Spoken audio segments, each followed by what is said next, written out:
June 30th, 1941, somewhere east of Minsk, early evening. The sun is still high when the last Soviet resistance collapses. Thousands of Red Army soldiers emerge from forests and ruined villages, hands raised, uniforms torn, faces hollow with exhaustion. German officers watch silently as the columns grow longer, 10,000, then 20, then more. Entire Soviet armies have vanished in less than a week. You can almost feel the confidence in the air. This is what victory looks like. In the first days of Operation Barbarossa, Germany achieves what no army in history ever had. 3 million men surge eastward along a front stretching from the Baltic to the Black Sea. Panzer groups punch through Soviet defenses with terrifying speed. Luftwaffe aircraft dominate the skies. Command and control collapses wherever German spearheads appear. The results are staggering. At Bialystok, Minsk, hundreds of thousands of Soviet troops are encircled. At Smolensk, another massive pocket forms. Entire fronts disintegrate.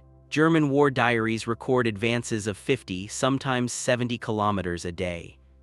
By any conventional measure, this is total success. Germany is winning every battle that matters. In Berlin, the reports read like confirmation of destiny. Enemy divisions destroyed. Prisoners taken in the hundreds of thousands. Captured equipment lining the roads. Hitler is elated, senior commanders feel vindicated. Years of planning, rearmament, and risk-taking appear to have paid off in full. To many inside the German leadership, the war already feels decided. And that is where the problem begins. Victory has a dangerous side effect. It convinces you that whatever you are doing must be right. By July 1941, the Wehrmacht has smashed the Red Army's border forces, broken its initial defensive lines, and seized vast swaths of territory. On the map, the arrows point relentlessly east. The front line moves forward every day. But maps do not show what is being consumed to make those arrows move. Behind the front, supply columns stretch for hundreds of kilometers. Trucks grind along dusty roads never designed for heavy traffic. Engines overheat, tires shred, spare parts run out faster than planners expected. Fuel consumption climbs well beyond projections. Quartermasters notice immediately. They send reports. They warn that the pace of advance is outrunning the ability to sustain it, that rail lines must be converted, that trucks are wearing out, that fuel stocks are shrinking faster than deliveries can replace them. These warnings do not stop the advance. They barely slow it. The reason is simple. Everything looks like victory. German commanders at the front do not see collapse. They see surrendering enemies. They see broken Soviet units retreating in disarray. They see open roads and undefended cities. From their perspective, stopping feels unnecessary, almost dangerous. Why pause when the enemy is falling apart? The German way of war rewards speed. Blitzkrieg doctrine is built on momentum. The faster you move, the less time the enemy has to recover. The deeper you penetrate, the more their command structure collapses. In 1941, that logic appears flawless. But Blitzkrieg has an unspoken requirement: the enemy must collapse completely. The Soviet Union does not. Instead of shattering, it absorbs. New Soviet formations appear behind the front, units retreat, regroup, and re-enter the fight. Factories are dismantled and moved east, rail networks continue to function poorly but enough. Every time Germany destroys one Soviet army, another begins forming somewhere beyond reach. This is not visible at the front yet. But it is happening. Still, the victories keep coming. Kiev falls, another enormous encirclement wipes out hundreds of thousands more Soviet troops.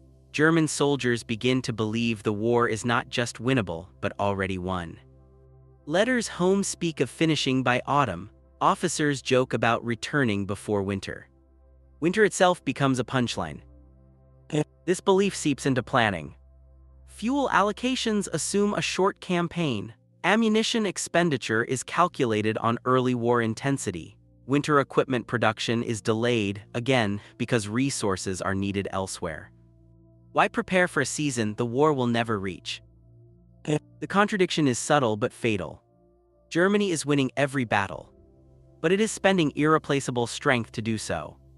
Every destroyed truck, every worn-out engine, every exhausted horse. These losses do not appear in victory communiques. They accumulate quietly. By late summer 1941, the Wehrmacht stands deeper in enemy territory than any army in modern history. It has achieved feats that will be studied for generations. And yet something has changed. The advance is still moving forward, but it no longer feels effortless. Delays multiply, units wait for fuel, repairs take longer, supplies arrive late. Victory is still visible, but it is no longer free. Germany has not lost a single decisive battle, but it has crossed an invisible threshold. From this point on, every kilometer gained will cost more than the last, every success will require greater sacrifice, and the margin for error, once generous, is shrinking rapidly. The war is not lost, but the conditions for losing it are already in place. August 1941, somewhere between Smolensk and the Dnieper River, midday. The heat is suffocating. German soldiers sit beside the road, boots off, uniforms stiff with dust and sweat, engines idle longer than they should. A panzer crew waits for fuel that hasn't arrived, again. This isn't defeat, but it isn't victory anymore either. By late summer, the German advance is still impressive, but the rhythm has changed. The explosive breakthroughs of June are gone. Instead of continuous movement, the Wehrmacht advances in surges, then pauses. Units wait for supplies, repairs, orders. At first, no one is alarmed. Pauses are normal, even victorious armies need to regroup. But these pauses are growing longer. The problem is not the Red Army's strength. It is distance. Every kilometer east stretches German supply lines thinner. Roads deteriorate, railheads lag behind the front by weeks, trucks that were never designed for such strain begin to fail in large numbers. German planners had assumed Soviet infrastructure would collapse. It doesn't. It slows, but it survives. Rail conversion becomes a nightmare. Soviet tracks use a wider gauge, every kilometer must be rebuilt by hand. Labor shortages delay progress, trains arrive late or not at all. Supplies pile up far behind the front while frontline units ration fuel and ammunition. Quartermasters issue warnings with increasing urgency. They are ignored. Why? Because from the perspective of command, stopping feels more dangerous than pressing on. Momentum has become doctrine. German leadership believes that any pause gives the Soviets time to recover, to reorganize, to harden defenses. So the answer to every problem is the same. Advance anyway. This decision has consequences. Panzer divisions push forward beyond supply reach. Fuel shortages force tanks to be abandoned, not destroyed, simply left behind. Artillery units rely increasingly on horses that collapse from exhaustion. Infantry marches grow longer and slower. The army still wins battles, but it is burning itself to do it. At the same time, the Red Army is changing. It no longer tries to stop German breakthroughs everywhere. Instead, it trades space for time. Units retreat deliberately. They fall back across rivers. They draw the Germans deeper into territory where supply becomes harder and harder. German commanders interpret this as collapse. It is adaptation. Behind the front, Soviet factories are moving east beyond German reach. New divisions are forming, training accelerates, commanders learn quickly from early disasters. Germany does not see this yet. All it sees is empty land and defeated enemies. In Berlin, confidence remains high. Strategic debates are framed not around whether Germany will win, but where to deliver the final blow. Moscow, Leningrad, the Ukraine. These arguments distract from the real issue. Germany is running out of operational flexibility. Every advance tightens the noose. The further German forces go, the harder it becomes to turn around. Pulling back would mean admitting limits. It would mean abandoning captured territory. It would mean breaking the spell of inevitable victory. No one wants to be the first to suggest that. So the advance continues. Even when fuel arrives late. Even when units are exhausted. Even when the front begins to fray. Germany is not being forced forward by defeat. It is being pulled forward by its own success. By September 1941, the Wehrmacht stands at a crossroads it does not recognize.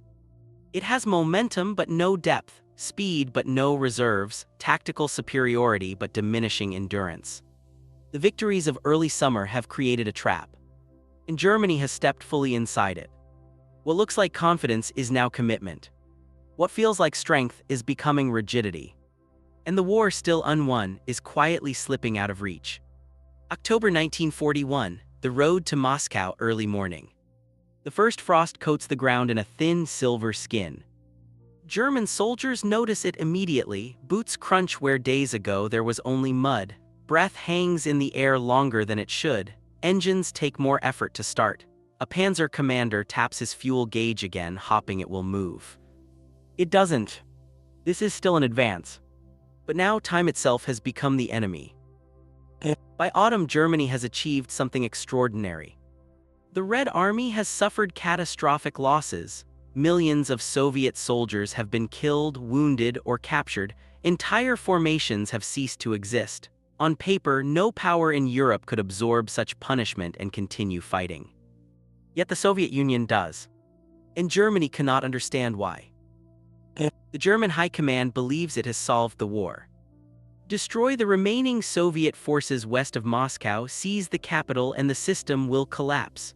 Operation Typhoon, the final drive on Moscow, is launched with confidence, not urgency.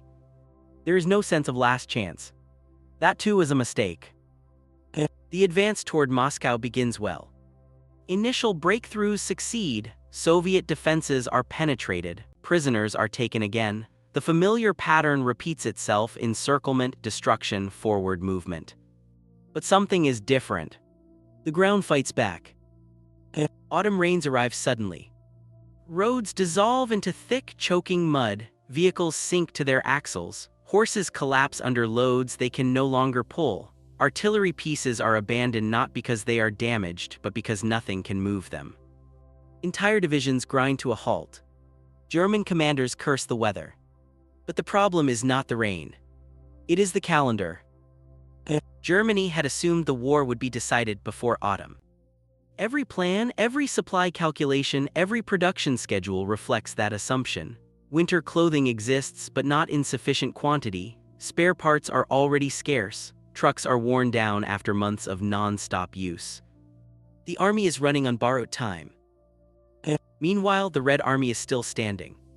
Soviet units retreat, but they do not disintegrate. New formations appear in front of Moscow. Intelligence reports mention fresh troops from the east, properly equipped, trained for cold weather. These reports are dismissed. Germany cannot imagine that the enemy still has reserves. It is wrong again. As October turns into November, the first snow falls. Temperatures plunge, weapons begin to malfunction, lubricants thicken, engines crack. German soldiers wrap rags around their boots to keep their feet from freezing. The advance continues, but it is now painfully slow. Every kilometer takes days. The most dangerous thing about this moment is not the cold. It is the illusion that victory is still close. German units can see the outskirts of Moscow. They believe that one final push will end the war, that if they can just reach the city, everything will collapse. So they push on. This decision drains the last reserves. Men fight without rest. Vehicles operate past maintenance limits. Supplies are diverted forward at the expense of everything else. The army is consuming itself to maintain the appearance of momentum. Then in early December, the illusion shatters. The Red Army strikes back. Fresh Soviet divisions surge forward across the front. Ski troops move through forests with ease. Artillery and tanks appear in numbers Germany no longer expects. The counteroffensive hits exhausted German units already struggling to survive the cold. For the first time, the Wehrmacht is forced backward in chaos. This is not a rout, but it is a revelation. Germany realizes too late that time has been lost forever. The window for decisive victory has closed. The enemy has survived. The army is worn down. And winter has arrived. Germany did not lose Moscow because it lacked courage. It lost because it spent its strength winning battles instead of buying time. Time to rest. Time to resupply. Time to prepare for the war that was actually unfolding. That time is gone. From this moment onward, Germany is no longer racing toward victory. It is running against inevitability. The battles may continue, but the war has changed, and Germany has already fallen behind. December 1941, Eastern Front Command Post, night. The room is cold despite the stove burning at full strength. Officers stand shoulder to shoulder around a map table, breath visible in the dim light.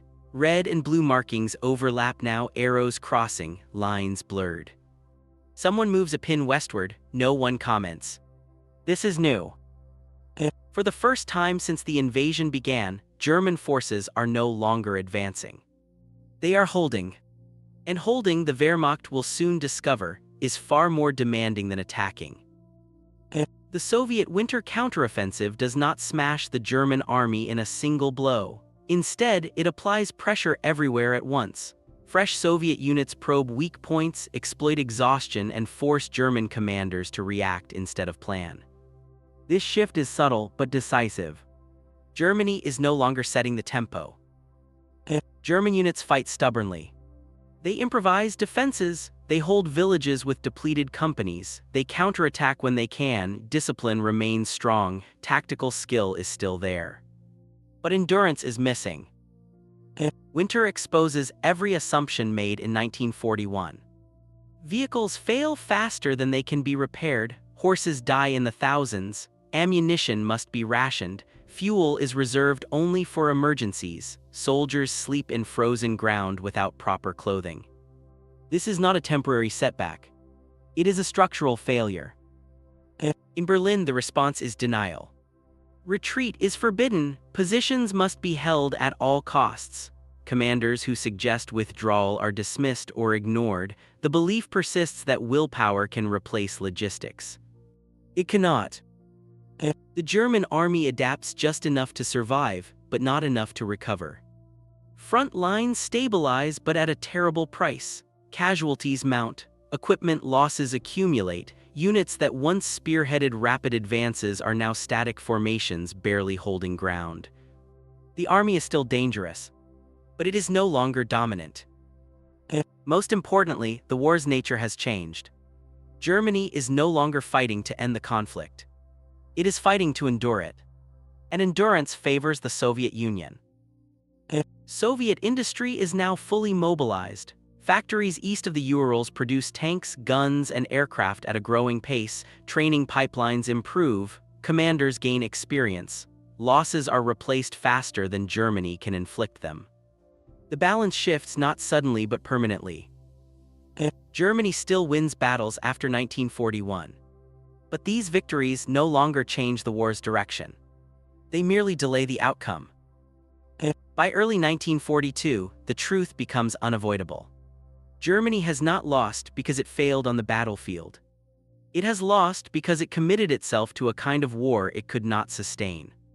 The victories of 1941 did not bring peace. They brought obligation. An obligation to hold too much land with too few resources against an enemy that now understands how to fight back. From this point forward, Germany's strategy is reactive. Every decision is shaped by shortages. Every offensive is constrained by fuel. Every defense bleeds strength that cannot be replaced. The war has entered its longest phase, and Germany enters it already exhausted. Early 1942, the Eastern Front dawn. The snow is still there, but it no longer feels shocking. German soldiers move through frozen positions with the quiet efficiency of men who have learned to expect hardship. The shock of winter has passed. What remains is something worse. Acceptance. By the start of 1942, Germany is still very much in the war. Its armies are intact, its officers are experienced, its soldiers remain disciplined and dangerous. On the surface, nothing looks like defeat. But the damage done in 1941 cannot be undone. Germany's greatest mistake was not losing a decisive battle. It was winning too many of them too quickly and drawing the wrong conclusions from success. Victory created confidence. Confidence created overcommitment. Overcommitment created exhaustion. The Wehrmacht entered 1941 designed for speed, surprise, and short campaigns. It was never built for a war of years across continents. When the Soviet Union refused to collapse, Germany had no strategic reset mechanism. There was no pause, no consolidation, no recalibration, only forward. From 1942 onward, every German operation is constrained by what was lost the year before. Trucks worn out beyond repair, horses dead, experienced soldiers gone, fuel shortages baked into planning. Even when Germany launches new offensives, they are smaller, riskier, and increasingly desperate. Meanwhile, the Soviet Union grows stronger. What Germany failed to achieve in 1941, forcing collapse, becomes impossible later. Soviet industry expands, command structures mature, losses are absorbed and replaced. Time which Germany spent so freely in 1941 now works against it. Relentlessly. This is why the war's outcome is already shaped before Stalingrad, before Kursk, before Normandy. Those battles matter, but they do not decide the trajectory. That trajectory is set when Germany wins everything it touches and still cannot end the war. 1941 is remembered as a year of triumph. But in truth, it is the year Germany commits itself to a war it cannot finish. From that moment onward, every battle is fought with diminishing returns, every victory costs more than it yields, every delay strengthens the enemy. Germany does not lose the war because it stops winning. It loses because winning is no longer enough. And by the time that realization takes hold, there is no way back.